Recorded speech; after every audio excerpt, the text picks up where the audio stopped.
Hello dear students, welcome to today's video. We are going to begin class 6th Civics with chapter 1 Understanding Diversity. Have you ever wondered why people around you are so different? Some people speak different languages, eat different food, wear different clothes and celebrate different festivals.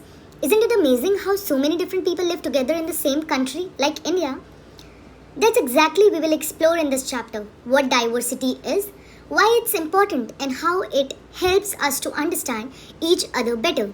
So stay with me till the end of the video and don't forget to like and subscribe if you enjoy the lesson. Basically, ये chapter 4 part में divided है. First one, making friends. It includes the story of Sameer 1 and Sameer 2. Second, what does diversity add to our lives, in which we'll learn about the diversity as well as caste system and how inequality and diversity differ. Third one, diversity in India with the example of Ladakh and Kerala. Fourth one, unity in diversity. First of all, हम बात करते हैं कि diversity क्या है. Diversity को समझने के लिए पूरे चैप्टर को समझने के लिए बेसिकली ये वर्ड, ये कॉन्सेप्शन क्या है diversity. It means differences and similarities among people such as. कैसी डिफरेंसेस और सिमिलैरिटी? कल्चर के बेसिस पे, लैंग्वेज के बेसिस पे, रिलीजन के बेसिस पे, ट्रेडिशन के बेसिस पे, कस्टम्स के बेसिस पे. 4 तरीके की डाइवर्सिटी होती है. Cultural diversity, religious diversity, linguistic diversity and regional diversity. अब इनको हम समझेंगे कैसे. ये सारी डाइवर्सिटी जो है वो अलग अलग कैसे हैं. कल्चरल मीन्स हम सबका कल्चर जो है, डिफरेंट पीपल जो हैं रहते हैं इंडिया में, उन सबका कल्चर अलग अलग है. कोई कुछ है, कोई कुछ है. देन सबके रिलीजन अलग है, Hindu, Muslim and many more. Linguistic का मतलब लैंग्वेज के बेसिस पे डिवीजन.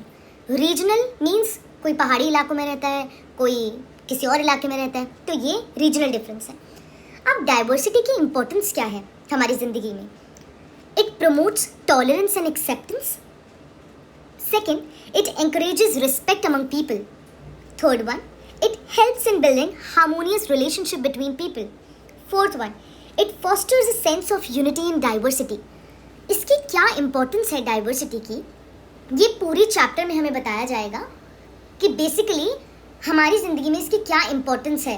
मतलब कैसे डाइवर्सिटी के बिना कुछ भी नहीं है. मतलब डाइवर्सिटी एक बहुत इंपॉर्टेंट रोल प्ले करता है और वो ही हमारी quote and quote unity in diversity लाने में हेल्प करता है. Now let's get started with the story of Sameer 1 and Sameer 2. अब समीर 1 एंड समीर 2 की स्टोरी जो है, इसमें डाइवर्सिटी के कॉन्सेप्शन का क्या काम, कैसे समझेंगे हम इसे. समीर 1 और समीर 2. समीर 1 जो है वो एक स्कूल गोइंग है. उसके पास इतने मीन्स एंड अपॉर्चुनिटीज़ थी कि वो स्कूल जा सके. उसको इंग्लिश भी आती थी, वो उसका रिलीजन हिंदू था and he was a native of Delhi.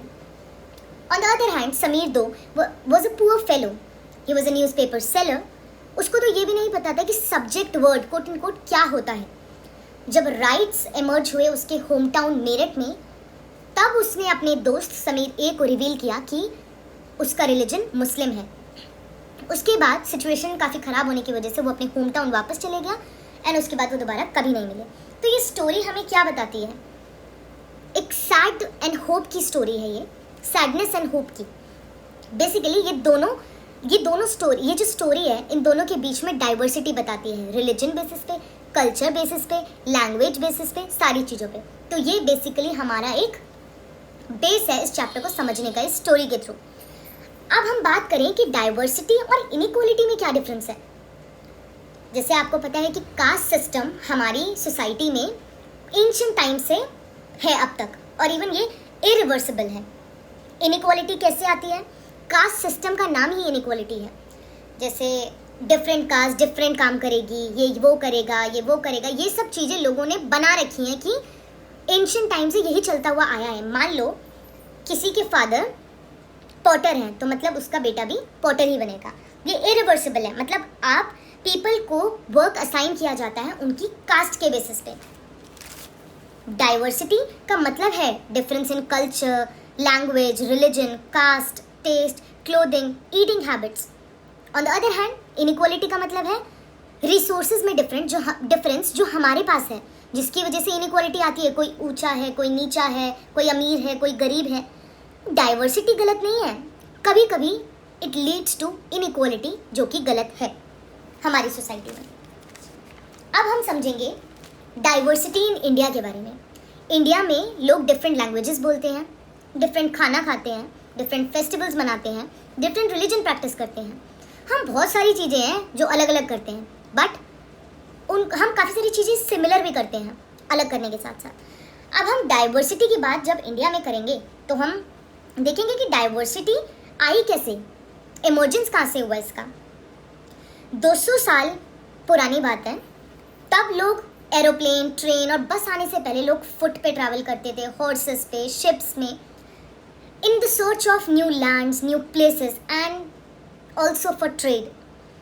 There were also another reasons जिसकी वजह से लोगों ने माइग्रेट किया अनदर कंट्री या स्टेट में, फेमाइंस और ड्रॉट्स की वजह से। अब जब लोग दूसरी जगह जाने लग गए, दूसरी जगह को अपना घर बनाने लग गए, थोड़ा बहुत तो उनमें बदलाव आता है, पर लेकिन काफ़ी सारी चीज़ें वो अपने ओल्ड तरीके से ही करते हैं।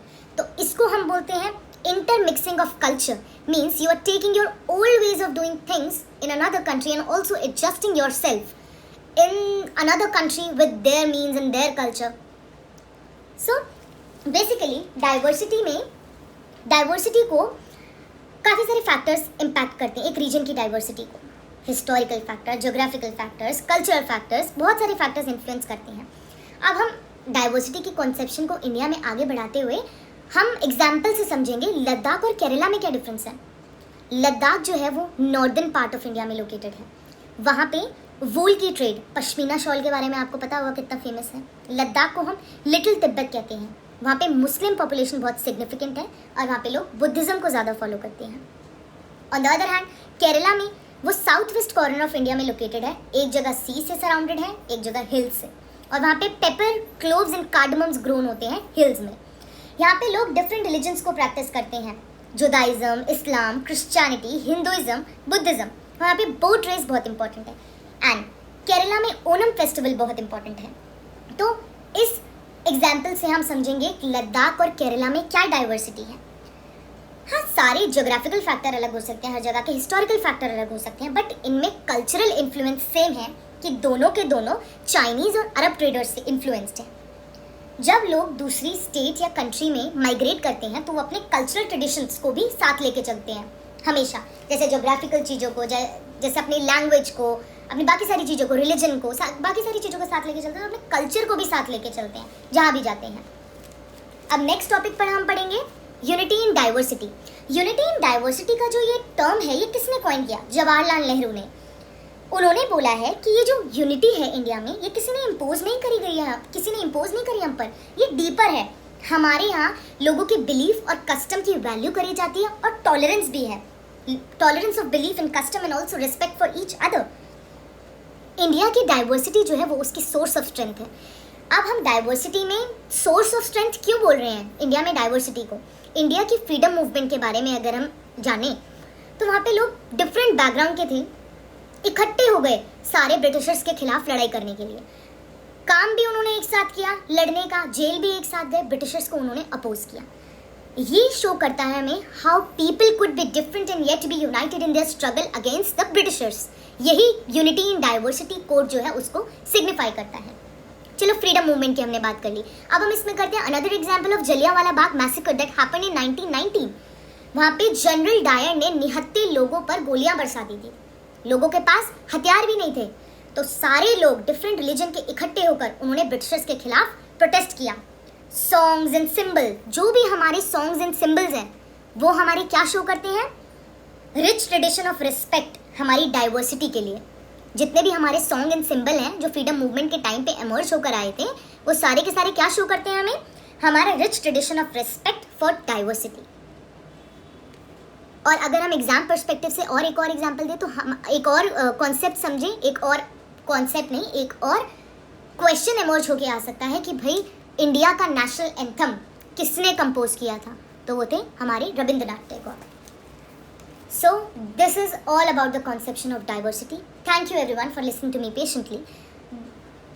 Now we have totally understood about the conception of diversity with examples.